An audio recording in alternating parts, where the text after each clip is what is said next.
This is a real show with real people talking about real issues with a real attorney. Now it's time to lawyer up.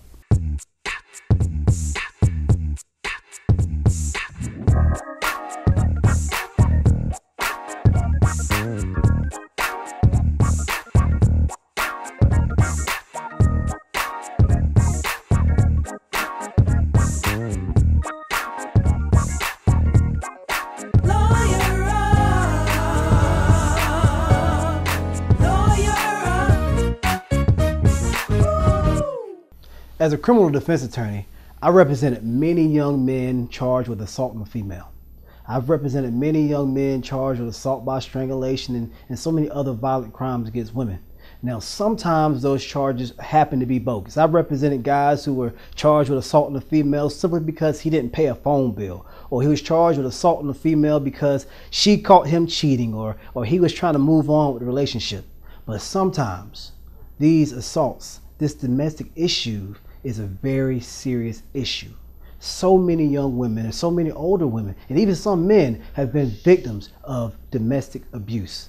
These are very serious situations that need to be addressed. So we decided to talk to a variety of people to learn a little bit about the real ins and outs of domestic violence.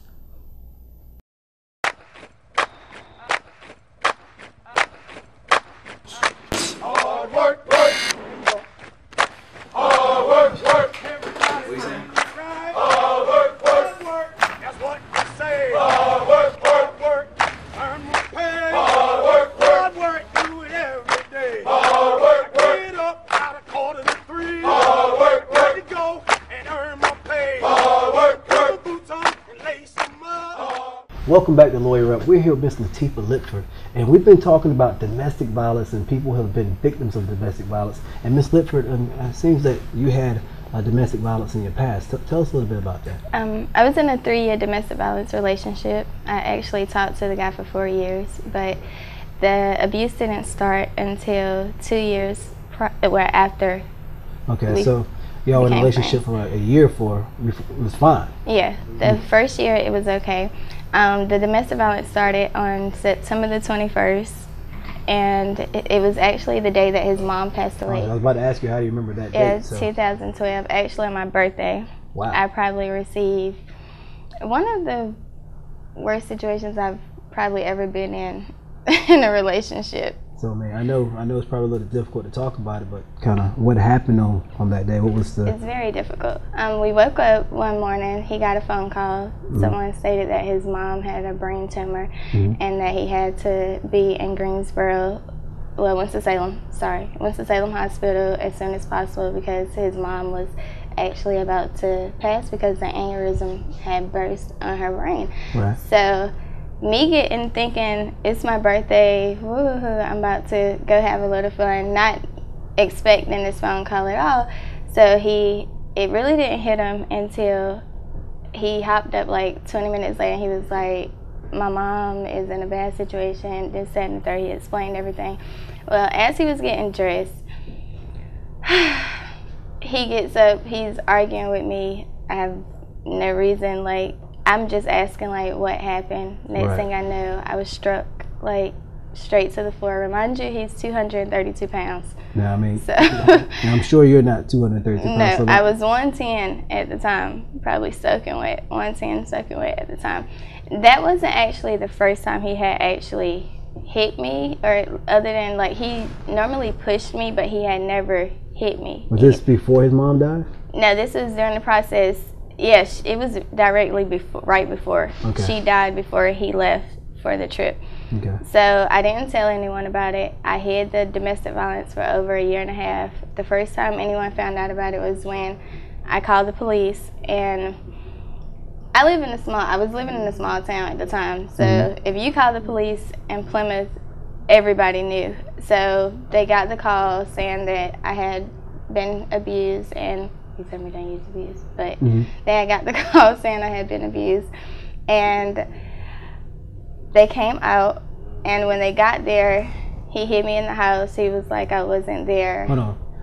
You called the police, and then he took you and actually hid you in the house. Yeah, the police was knocking on the door, and he was like, she's not here, this and third. Her mom came and picked her up, and after the fact the police left, we got into another altercation.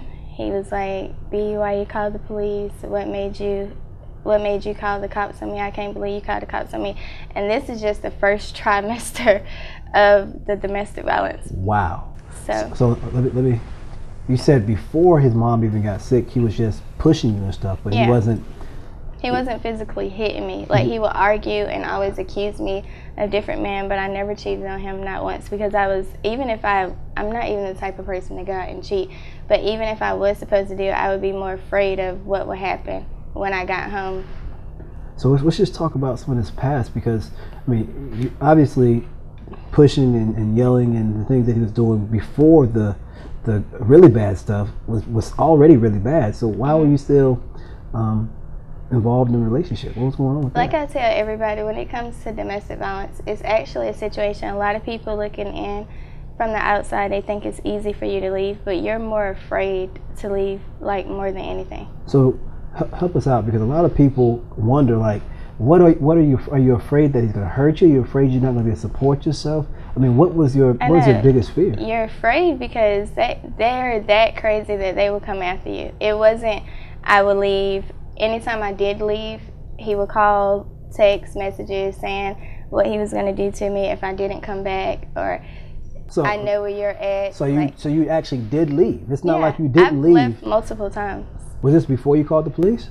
Or after you called the police? After the fact. Like, it went on for 1.5 years before I told anyone, before I called the police or anything. Like, it went on for a whole 1.5 years. So you went on, the abuse went on over 1.5 years before you even called the police? Yeah, before I told anyone. Like, I kept it hidden. Wow. Well, look, we're going to talk about what happened after you called the police in a couple of seconds. We're going to be right back, okay? Look, we're going to be back with more lawyer in a couple of seconds. We'll be right back.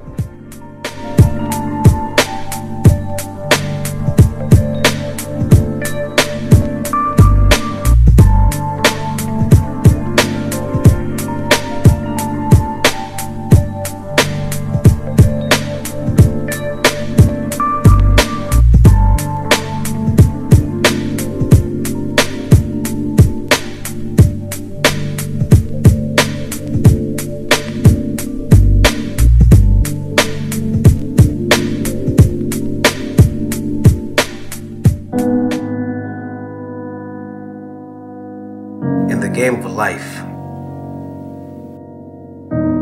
we have many challenges. Sometimes our opponent thinks that they have us beaten. Check. Sometimes they think they have us exactly where they want us. But then we make the right strategic move.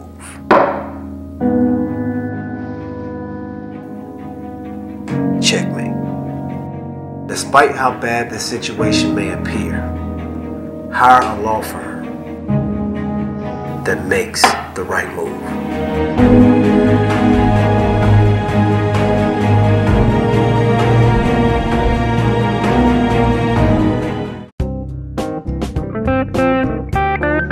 You know, sometimes a burger, fry, and a drink from the dollar menu just won't do.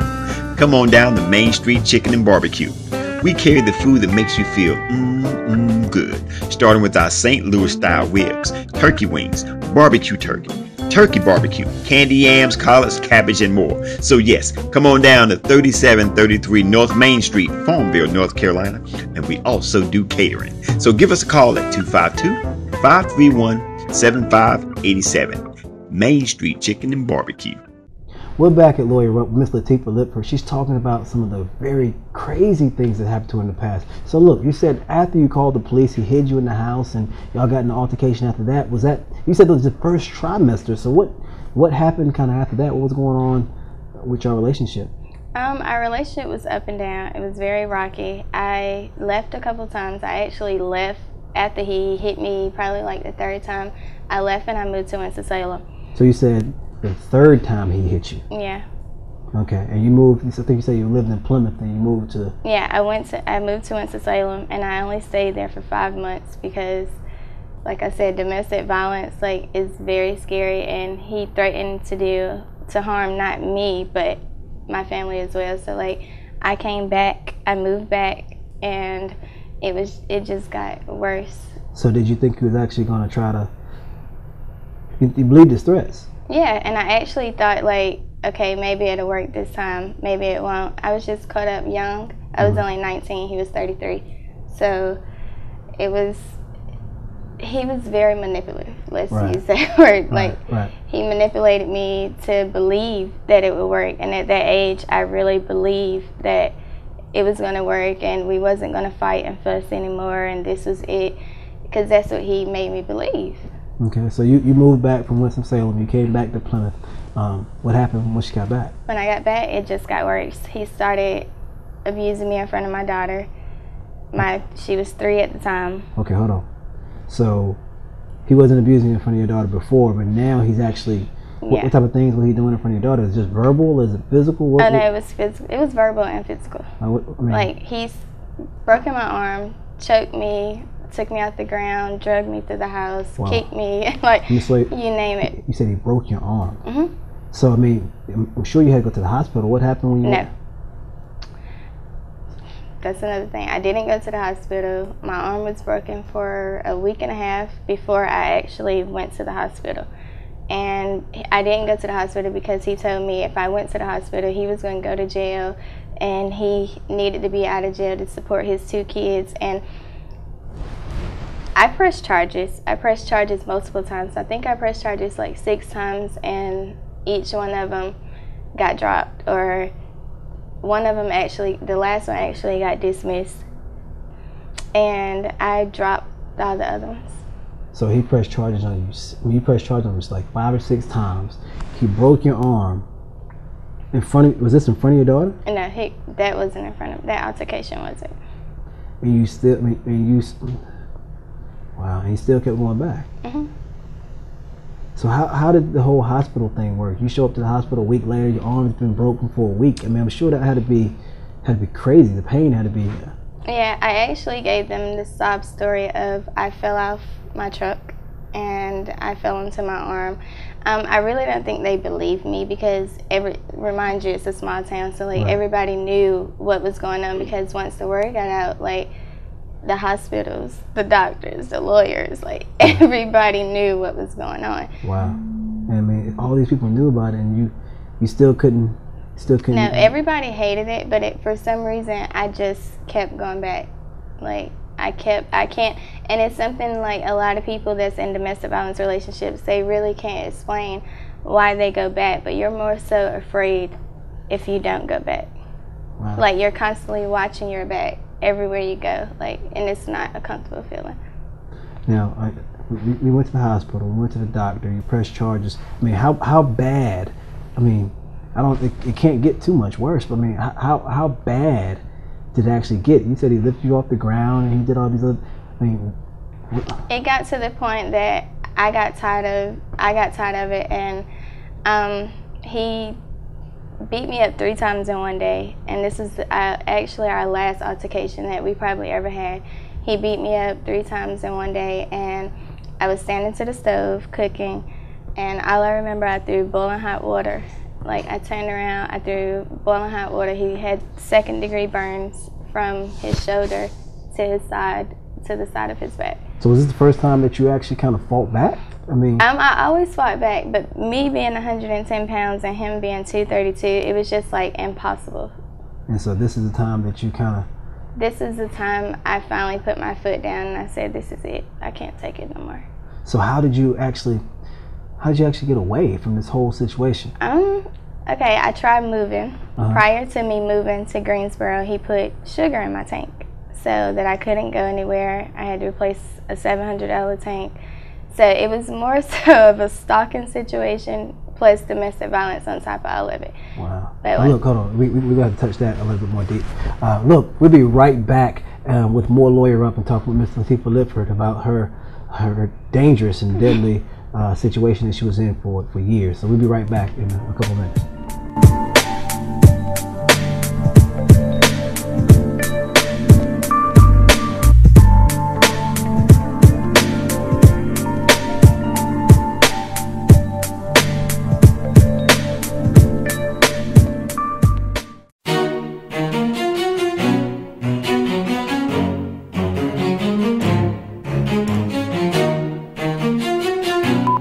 Thomas Lynch, No Exit Productions. Regina Sanders with Sanders Photography. I've been in photography business for 6 years, and the thing that I like most about being a photographer is shooting those special moments that people have together. No Exit Production has been in the business for about 15 years. We cover the gamut when it comes to media production. We do everything from freelance for ESPN and Fox Sports to our own documentaries and video productions. I love doing weddings, family reunions, baby showers, anything that you could possibly imagine that you want to share with someone else. About 3 years ago, I decided to team up with No Exit Production. It brought my business to another dimension.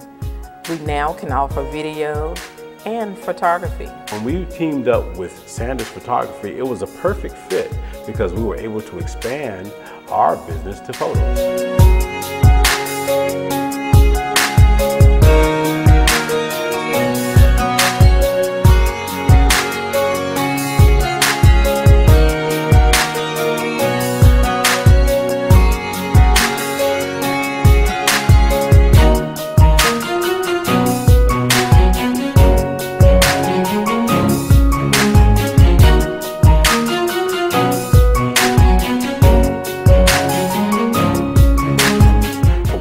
You can log on to www.officialnxp.com. Contact Regina Sanders at 252-717-0486 or Thomas Lynch at 252-714-8249.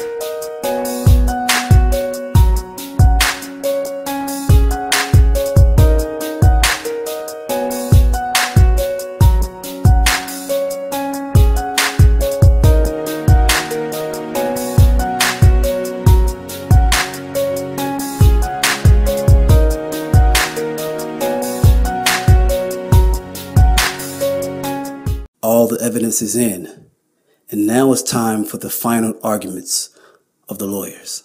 When I hear those words, I feel like a baseball player in the bottom of the ninth with 2 outs, and I'm up to bat.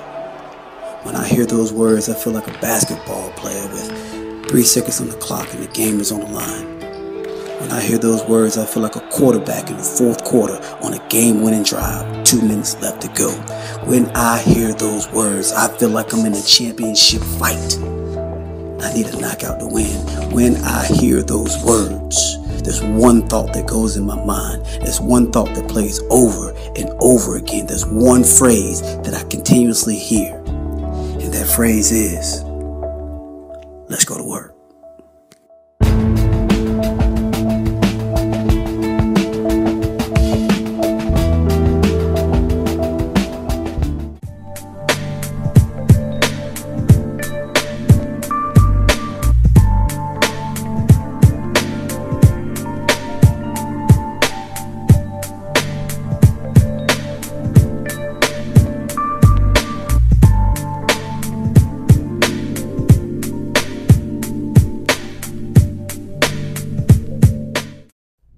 And welcome back. We're still here with Miss Lipford talking about her story. So you said you put sugar in your tank and you had to spend $700 to get your car fixed? I mean, wow. How did you finally get out? I mean, I finally got out.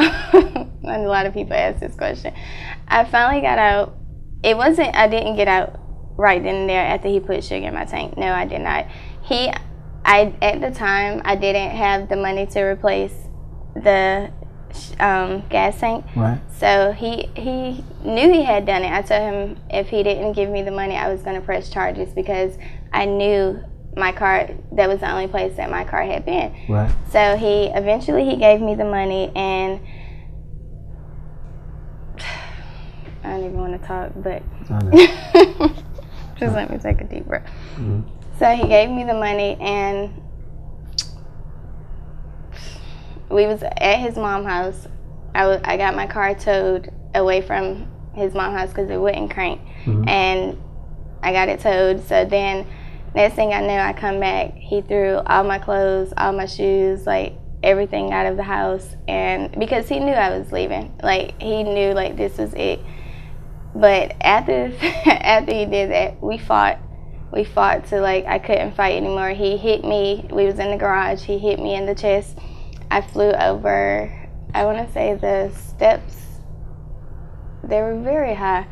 And he punched me in my chest, and I flew over the balcony part of the garage, onto the garage concrete, onto the garage concrete floor, and he bust my head. So it was, that day was just probably like one of the worst days I experienced.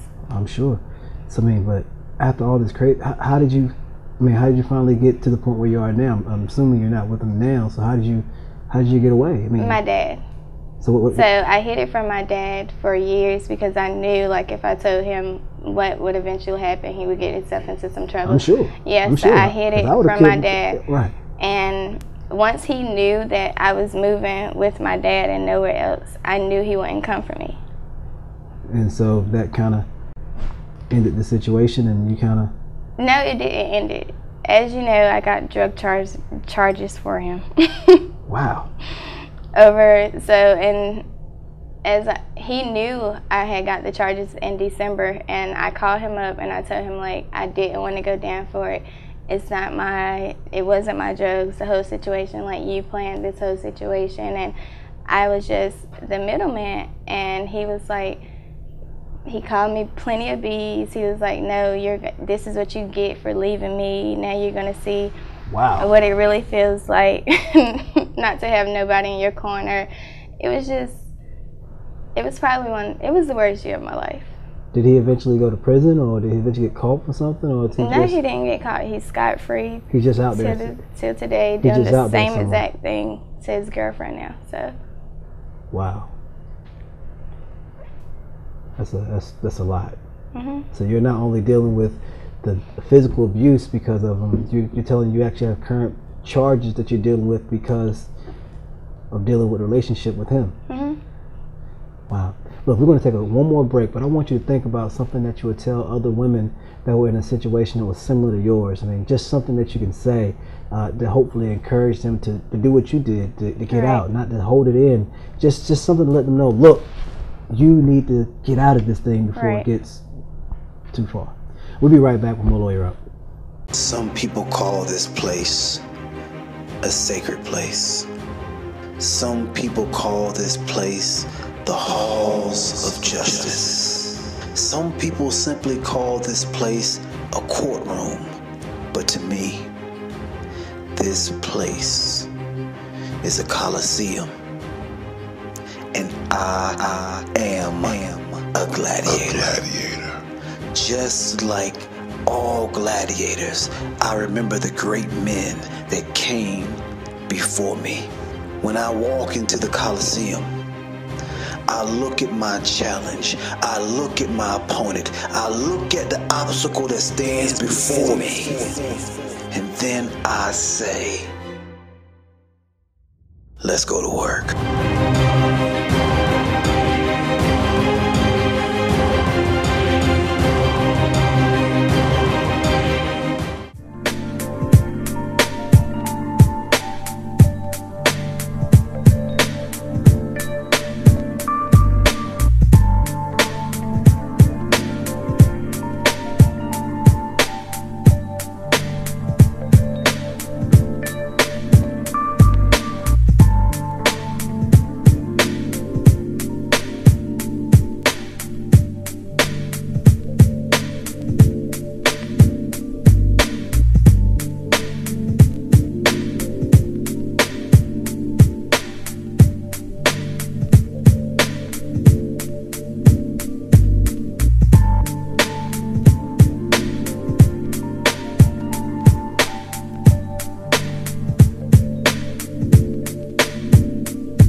Look, we're back in Lawyer Up. We've been hearing a very real story from a very real person, Ms. Lipford, and she's going to tell the people that may have been in a situation that she's been in, what they can do, just words of encouragement. So look, Latifah, look, do me a favor. There's a camera right here. look at that camera. There may be someone watching on TV right now. They might be watching on the internet, watching on a computer, watching somewhere that was in a situation that's just like yours, or it may be worse than yours, and maybe not even as bad as yours. What would you tell that person, that girl, or to all the ladies that's going through what I've been through? I would encourage you to get out while you have a chance. You still have time. Don't be afraid to tell anyone. You make the first step. You take charge, because the police is really not too much that they really can do for you, because they don't know what's really going on in your situations. And at the same time, we're all hiding domestic violence. Domestic violence isn't something that we're proud of. It isn't something that we want people to see what we're going through. We all hide it. But I will continue to say to this day, do not hide it. Don't be afraid. And I was only 19, and I went through it for 3 years, and it probably was the worst 3 years of my life. So I can only imagine what some of you are going through, and I would encourage you to tell someone, call someone, get help while you can. Look, I really appreciate you taking the time. I know this was not easy for you, not something that you've done, and not something that you even wanted to do, but hopefully it helped get a little bit off your chest, and hopefully you can move forward and be successful in your life. I'm sure you can be. Look, I appreciate you. I appreciate you taking the time to talk with us, okay? All right. We'll be back with more Lawyer Up. Domestic violence is terrible. So many people are suffering due to the hands of domestic violence. So many lives are lost. So many lives are destroyed because of domestic violence. Today we have Miss Latifah Lipford, who came in and told you her first-hand account of domestic violence, her first-hand experiences with domestic violence. Now this show is just too much. There's so much to cover, and we just couldn't do it in one show. So we'll be back soon to give you resources to help you fight back from domestic violence. Stay tuned for more Lawyer Up. Be blessed.